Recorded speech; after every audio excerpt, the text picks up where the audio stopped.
Shocking scene today in Japan, an explosion going off at a campaign event where the prime minister was set to deliver a speech. He had been evacuated from the area just before the object detonated. NBC's Josh Letterman has more. Prime Minister Kishida was unharmed after the attack today southwest of Osaka, and authorities say a suspect is now in custody. Video from the scene showing the young man being tackled to the ground and the smoky aftermath of the explosion. Now, police have told Japanese media that the man threw an 8 to 12-inch metal pipe, possibly a smoke bomb, that landed near the prime minister and then exploded, setting off widespread panic within the crowd. Now, there's no word yet about the motive, but this is not the first incidence of violence at a campaign event in Japan. Today's attack is bringing back traumatic memories of former Prime Minister Shinzo Abe's assassination just last year in Japan. Abe was fatally shot by a handmade gun in a country that's normally known for extremely low rates of violence and very strict gun laws. In the wake of his assassination, Japan stepped up security amid concerns about growing safety threats to its politicians. Today, after that attack, Prime Minister Kishida addressing the crowd from a separate location, he apologized for causing concern and said we must carry on together. And despite the incident earlier today, he has continued to campaign throughout the day.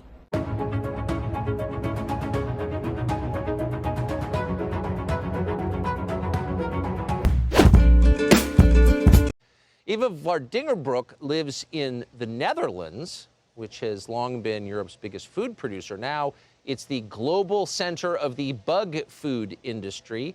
She joins us tonight for an update on what it's like to subsist on crickets. Eva, thanks so much for joining us. So your country, the Netherlands, is famous for its agricultural output. Now it's famous for insects. This feels like the leading edge of a global trend. Do you think that it is? Absolutely. There's no surprise there. I mean, my country really is, sadly, the pilot country for an organization like the World Economic Forum.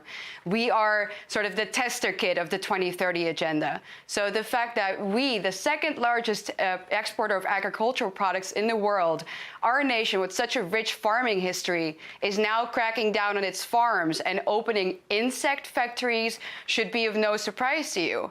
And, you know, this is not something that is just going to affect the food supply of the Netherlands. Like I said, we're the second largest exporter of agricultural products in the world after America. So this will influence the food supply worldwide. And we've spoken to farmers who said, well, this could lead to actual starvation if we're not careful. I have to ask about the role of the population in this, since purportedly the Netherlands, like the United States, is a democracy.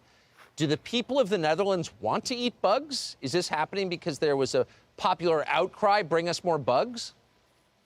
No, of course not. Nobody's being asked. And I think that that's the point, you know. Nobody really inherently wants to eat bugs. When we think about bugs, we, crawly things, nobody wants to eat that. Right. But they're telling us that it's good for the climate, that this is the way that we can save the planet. And that little steak that you have on your plate that gives you some joy in life is that what actually ruins the world. And of course, none of that is true. I think that the push for insect eating is just a compliance test, because our politicians know that when they control the food, they control the people. I mean, why not earthworms and rats, as long as you're humiliating people on purpose by making them eat repulsive things? Exactly. Well, I think that that's the whole point. So, don't give them any ideas, Tucker. I think the rats and the mice and all of that are next on the menu after the crickets that they now are trying to put in our food. So my last question is, what has the pushback been like? A country with a 1,000-year history of growing food has got to be resistant to this. Have people made that clear, that resistance? Yeah, absolutely. We've had massive protests. So our farmers' protests that you and I have been speaking about plenty of times now, and that also have been featured in this documentary, they've been very successful. So we actually had elections just now in the Netherlands where a lot of people, actually the largest party was the Farmers' Party. So the Dutch people don't want to be eating insects. We understand that a traditional profession such as farming that we have been good at for centuries on end is not the cause of a modern day so-called crisis such as climate change. So no, the people know what they want. Right. We don't want to be eating insects. We want our steak. And as long as we, keep saying no to this insect push, we might still have a chance of eating it. But I really do feel like now is the time to say no. Exactly. Farmers are not the problem. Overpaid nonprofit executives and politicians are the problem, obviously. Eva Vlardingerbroek, thank you very much for joining us, as always. Thank you, Tucker. Subscribe to the Fox News YouTube channel to catch our nightly opens, stories that are changing the world and changing your life. From Tucker Carlson tonight.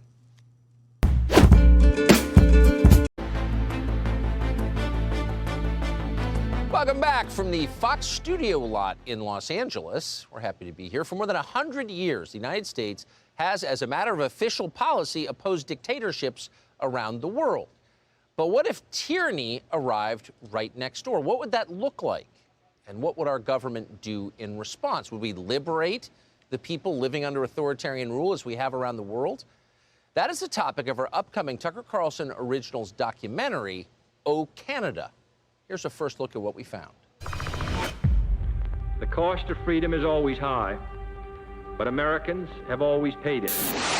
Some nations may be able to turn a blind eye to atrocities in other countries. The United States of America is different. Fortunately for the oppressed, America's influence is considerable. Roger, target mark by Islam.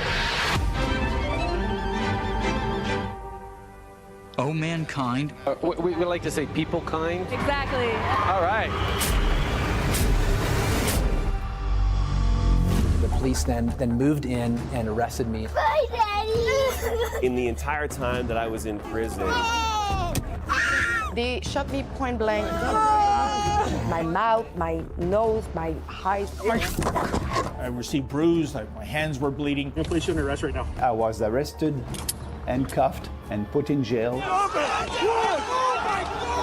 The greatest danger of all would be to do nothing. We care about saving innocent lives. The tyrant will soon be gone. The day of your liberation is near. Subscribe to the Fox News YouTube channel to catch our nightly opens, stories that are changing the world and changing your life. From Tucker Carlson tonight. The super PAC aligned with Trump's presidential campaign has released a new ad that goes after Governor Ron DeSantis over entitlements, although it might be a little bit more memorable for reenacting an allegation of one way that supposedly Mr. DeSantis once ate pudding when apparently there was no spoon to be found. Take a look. DeSantis has his dirty fingers all over senior entitlements, like cutting Medicare, slashing Social Security, even raising our retirement age. Tell Ron DeSantis to keep his pudding fingers off our money. Oh, and somebody get this man a spoon. Very memorable.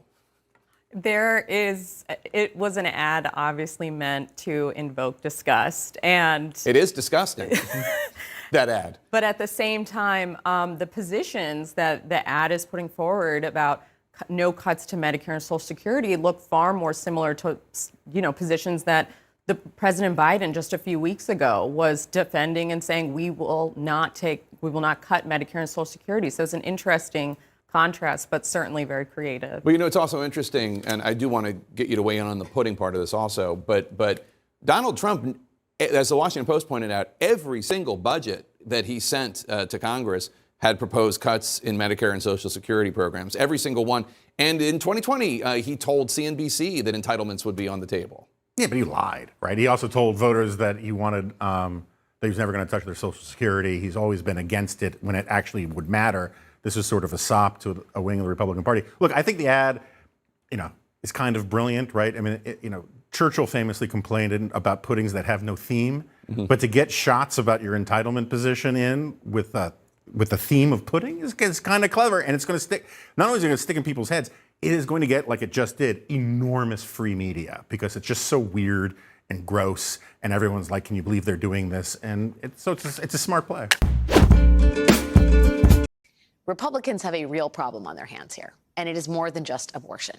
Today was the first day of the NRA's annual convention in Indianapolis, less than 2 hours away from the site of our nation's most recent high-profile mass shooting in Louisville, Kentucky, and just days after Tennessee Republicans embarrassed themselves by trying and failing to kick 2 Democrats out of the state legislature for protesting gun violence. Now, Mikepence was one of the speakers at today's NRA convention, where he was booed by members of the crowd. Although there were no chants of hang Mikepence, so I don't know, maybe things are looking up for Mikepence. Donald Trump was the headlining guest at that event, and because he is Donald Trump, this is what he had to say. I hope you gave Pence a good, warm approval. Because he is a nice man, if you want to really know the truth. He's a good man. And I heard it was very rough. It's a big news story. You've made news today. I don't know what you did, but you made news today with the introduction you gave. With friends like that. While Pence and Trump were there in person, other Republican presidential hopefuls were clearly wary of showing up to an NRA meeting in the middle of a national reckoning on gun violence.